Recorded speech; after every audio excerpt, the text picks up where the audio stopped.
Halo, Assalamualaikum, Sampurasun. Kami dari kelompok 1, kelas 14A, Magister Pendidikan IPS, STKIP Pasundan Cimahi, akan melakukan observasi studi sosial ke Kampung Pulo yang berlokasi di Desa Cangkuang, Kecamatan Leles, Kabupaten Garut, Provinsi Jawa Barat. Yuk kita ikuti perjalanan kami dari STKIP Pasundan Cimahi menyusuri lokasi observasi ke Kampung Pulo Garut. Kami tiba di area Candi Cangkuang, dilanjutkan menuju ke Kampung Pulo.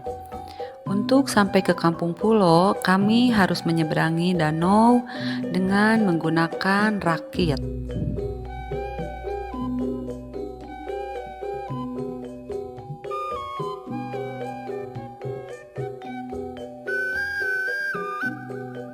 Sesampainya kami di Kampung Pulo, kami menyusuri jalan dengan di samping kanan jalan banyak yang berjualan yang merupakan mata pencaharian Kampung Pulo.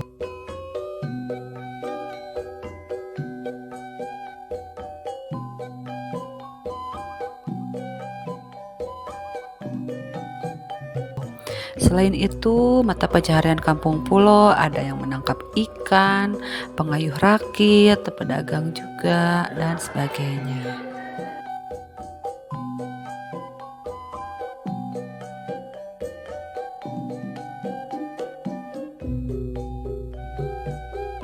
Inilah lokasi Kampung Pulo yang berada di Desa Cangkuang, Kecamatan Leles, Kabupaten Garut, Provinsi Jawa Barat, yang letaknya berada di Komplek Candi Cangkuang, persisnya sebelum pintu masuk candi tersebut. Suasana yang begitu asri, jauh dari keramaian, dan hiruk-pikuk kendaraan membuat kampung ini sangat nyaman untuk dikunjungi. Selain itu juga area Kampung Pulo ini bisa dijadikan menjadi spot untuk berfoto. Nah, di sini di komplek rumah adat Kampung Pulo itu cuma ada 7 bangunan kokoh ya. 7 bangunan kokoh, 6 rumah dan 1 masjid. Jadi kebetulan 6 rumah itu menyimbolkan keturunan yang perempuan dan 1 laki-laki itu masjid ya. Jadi 7 anak Mbah Dalem Arif Muhammad. Nah, disimbolkannya dengan rumah dan masjid. Di komplek rumah dan Kampung Pulo ini hanya dihuni oleh 6 kepala keluarga ya. Jadi 1 rumah 1 kepala keluarga. Itu tidak boleh kurang, tidak boleh lebih. Jadi dari dulu sampai sekarang itu asli keturunan Mbah. Jadi sampai sekarang ini masih dihuni ya, masih dihuni. Kurang lebih sekarang itu keturunan yang ke-8, yang ke-9, yang ke-10. Nah, nanti untuk cerita sejarahnya nanti di lokasi museum nanti langsung sama anggota cerita. Jadi ini hanya bercerita aja ya, biar kita lewati, kita tahu juga.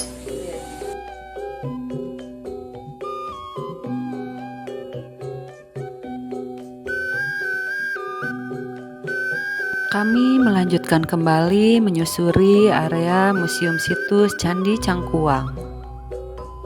Untuk lebih jelasnya, kami dari kelompok 1 kelas 14A akan memaparkan asal-usul dari Kampung Pulo yang ada di Desa Cangkuang, Kecamatan Leles, Kabupaten Garut. Inilah pemaparan dari kelompok kami, mari kita simak pemaparannya. Alhamdulillah hari ini kita dari rombongan masyarakat yang dan Siliwangi sudah berada di Kampung Pulo dalam rangka konservasi cagar budaya ya.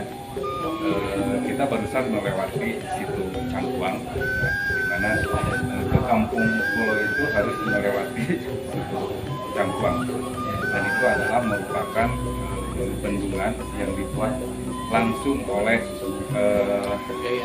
Kiai Arif Muhammad. Pohon cangkuang seperti itu di sana ada pohon cangkuangnya. Kemudian di Kampung Pulo ini rumahnya harus tetap ada 7 bangunan. isinya itu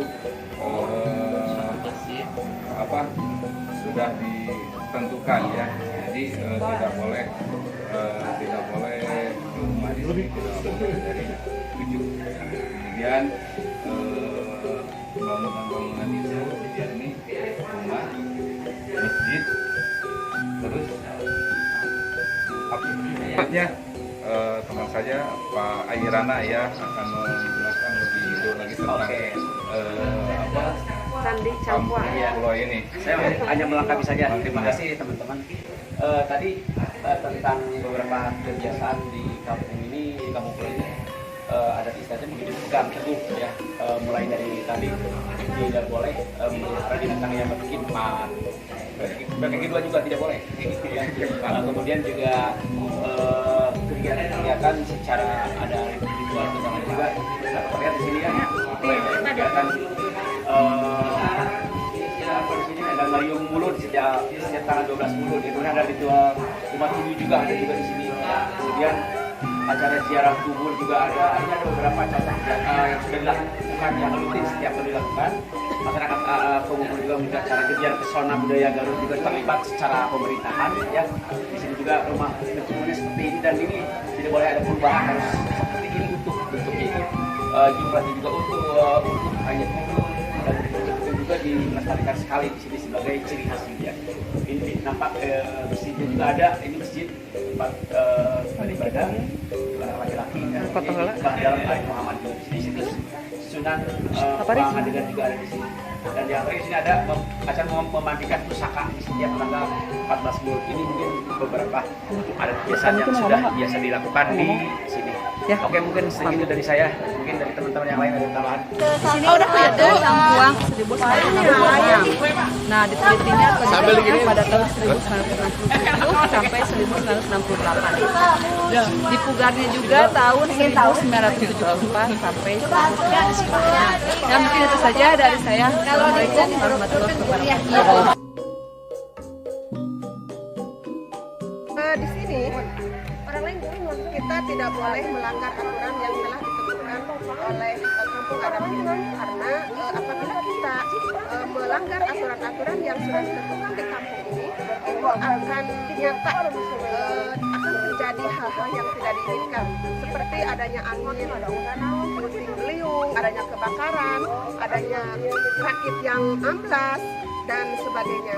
Nah, untuk itu marilah kita jaga cagar budaya ini dengan lebih baik lagi.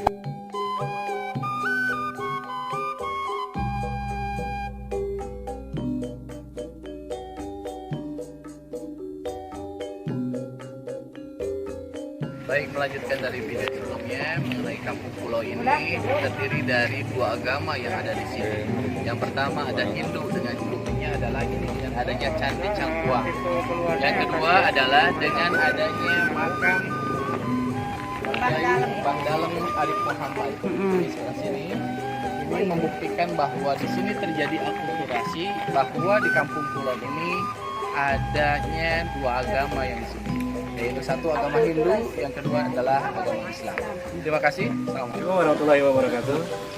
Kampung Pulau ini di bawah naungan Kementerian Pendidikan dan Kebudayaan, Direktorat Jenderal Kebudayaan, Balai Pelestarian Cagar Budaya Banten, Wilayah Kerja Banten, Jawa Barat, TK Jakarta, dan Lampung. Dalam Undang-Undang Nomor 11 tahun 2010 tentang Cagar Budaya Alam, ini ada hal-hal yang harus dijaga dan dilestarikan sebagai pantangan atau larangan. Di antaranya adalah tidak merusak cagar budaya alam dengan semena-mena.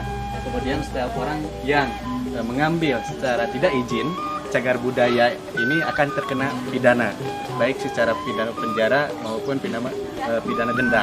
Dan dalam pasal 108, setiap orang tanpa izin menteri, gubernur atau wali kota memindahkan cagar budaya dipidana ini dengan pidana paling lama 10 tahun atau paling sedikit denda 100 juta rupiah.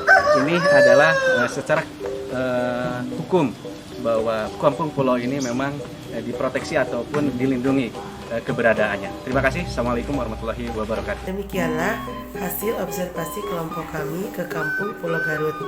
Dari data hasil yang diperoleh, maka kami semua mengambil kesimpulan 7 unsur budaya yang ada di kampung adat tersebut sebagai berikut. Yang pertama adalah sistem teknologi peralatan masyarakat Kampung Pulo. Mengenal teknologi untuk memasak pun sudah menggunakan tungku atau kompor minyak. Sumber daya listrik untuk penerangan juga berasal dari PLN yang alirannya diambil secara tidak langsung, artinya lewat rumah penduduk yang ada di sekitar Cangkuang. Dan sumber air berasal dari danau yang airnya bersih dan jernih. Yang kedua adalah sistem pola mata pencaharian masyarakat Kampung Pulo. Masyarakat Kampung Pulo mempunyai mata pencaharian sebagai petani. Profesi ini merupakan tradisi secara turun-temurun dan hasil bertani mereka pakai untuk memenuhi kebutuhan sehari-hari. Artinya mereka tidak menjualnya ke pihak orang luar. Yang ketiga adalah sistem bahasa masyarakat Kampung Pulo. Bahasa yang digunakan oleh masyarakat Kampung Pulo adalah bahasa Sunda. Yang keempat adalah sistem kesenian masyarakat Kampung Pulo. Kesenian yang sampai saat ini dijaga dan dipelihara adalah rudat atau pencaksilat dengan diiringi oleh rebana, musik rebana. Yang kelima adalah sistem ilmu pengetahuan masyarakat Kampung Pulo. Sistem pengetahuan berkaitan dengan pendidikan yang sudah ditetapkan oleh pemerintah, misalnya wajib belajar 9 tahun. 6. Sistem kemasyarakatan. 7. Sistem religi atau kepercayaan. Sekian pemaparan dari kelompok kami. Wabillahi taufik wal hidayah. Wassalamualaikum warahmatullahi wabarakatuh.